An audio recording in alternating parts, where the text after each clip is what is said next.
E aí, gente, Hackman aqui, mais um vídeo sobre a teoria da integração da informação, que é muito importante para a teoria da consciência, né?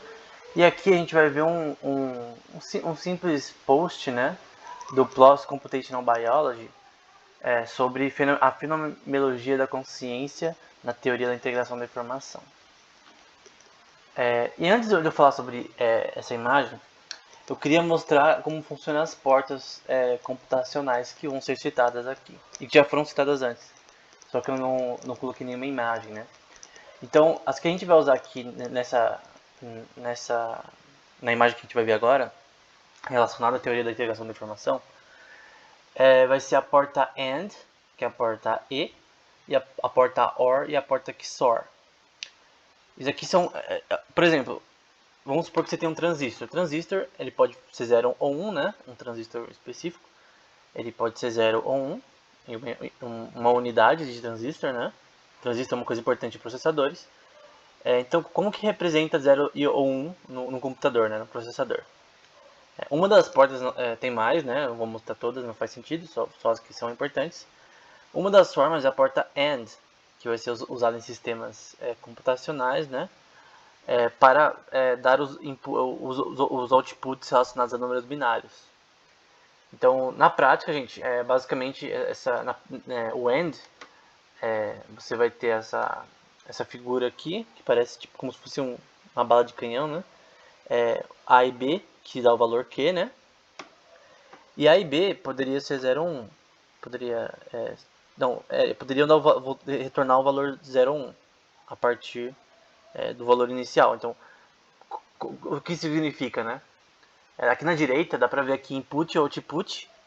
Então vamos supor que nesse transistor aqui, lembrando que esses transistores eles são literalmente usam corrente elétrica, né? Então através da corrente elétrica que eles vamos supor que o transistor está ligado, né? Como se fosse um interruptor, é 1. Se estiver desligado, 0. É simples. Passa corrente, 1. Se não passa corrente, 0.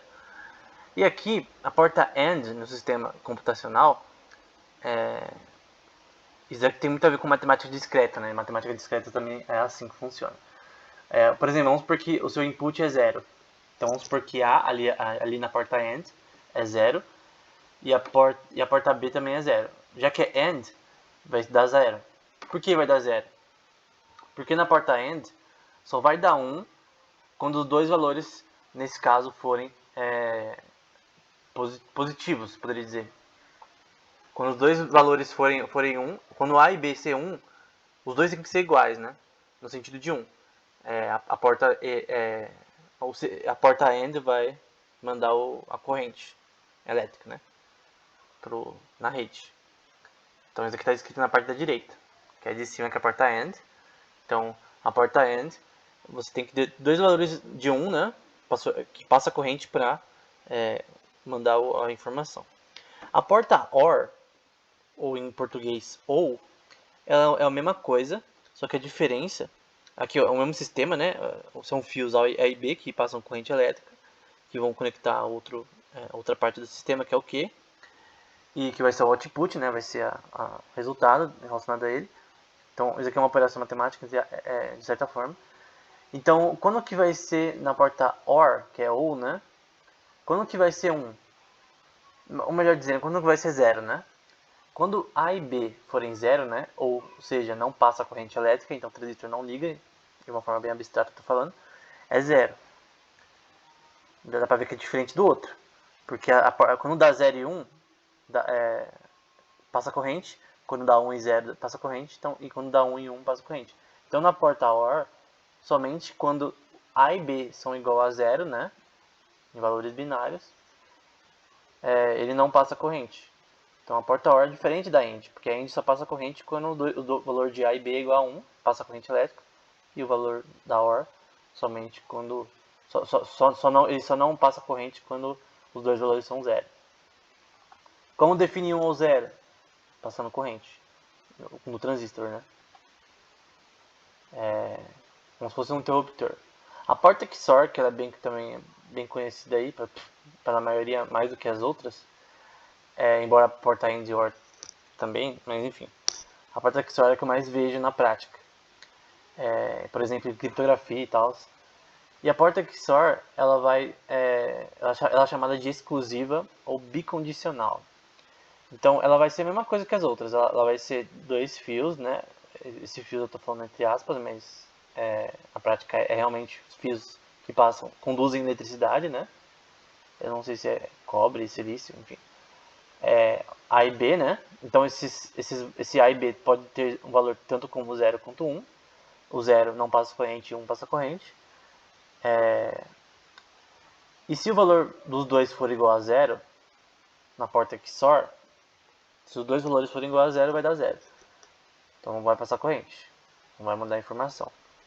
Se na porta XOR os dois valores forem igual a 1, então quer dizer que é igual a 0.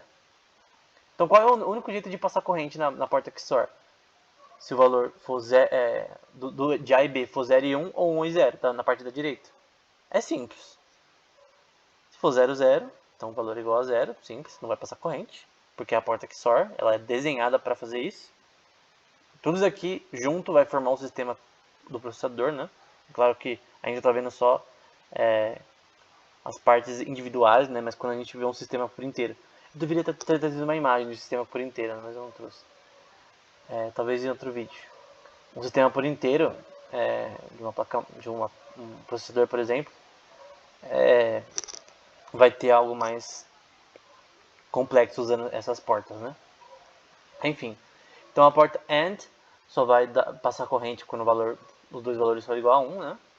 Então os dois valores têm que ser igual a 1. Na porta OR somente não vai passar corrente quando os dois valores forem iguais a 0, né? E na porta XOR, quando os valores forem iguais, né, binários, não vai passar corrente.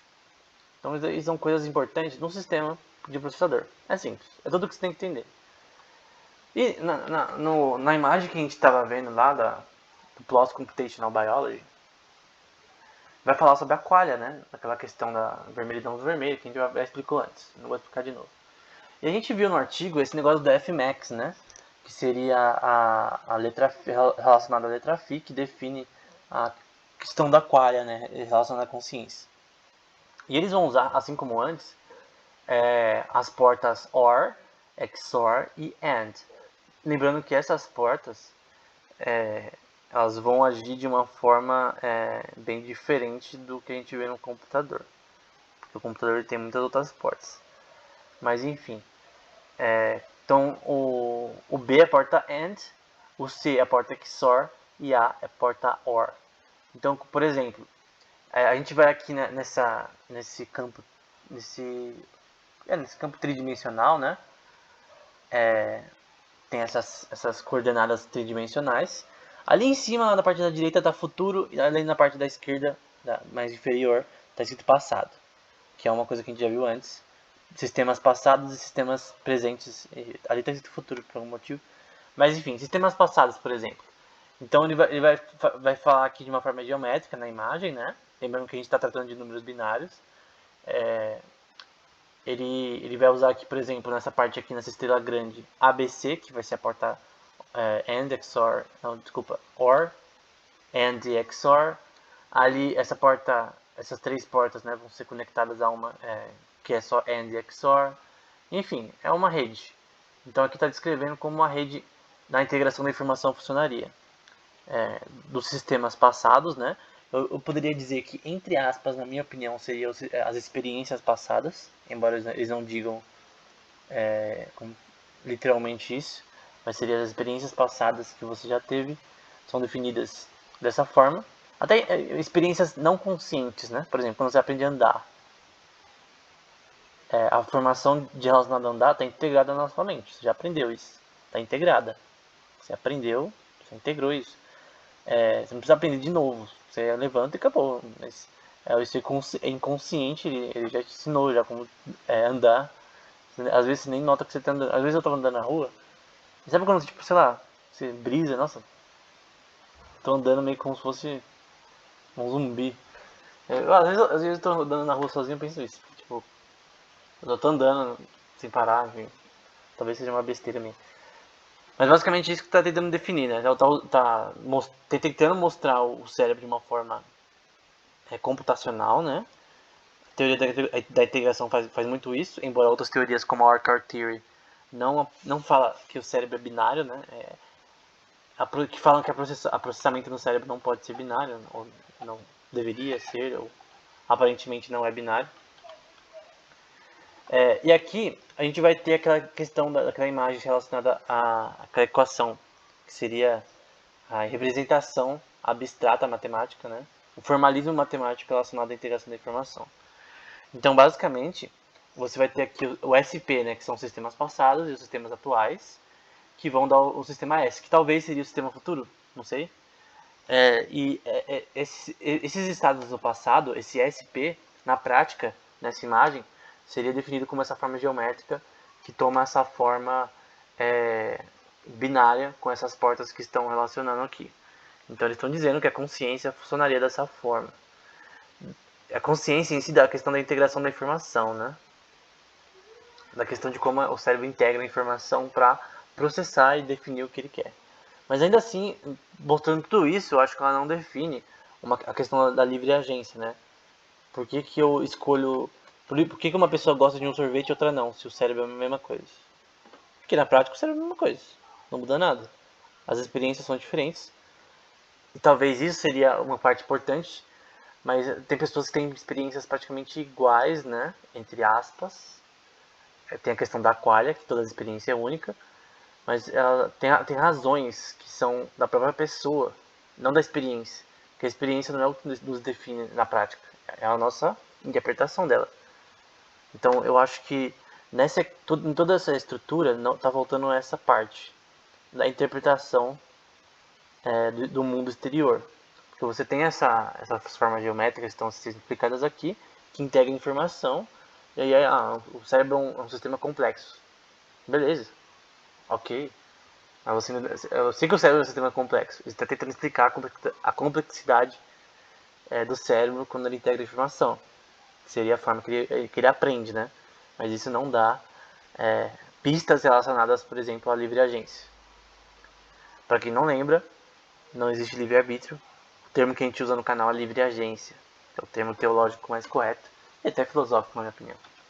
Enfim. Aqui eu acho que parou já. Acho que já tá bom, 12 minutos. Próximo vídeo a gente continua.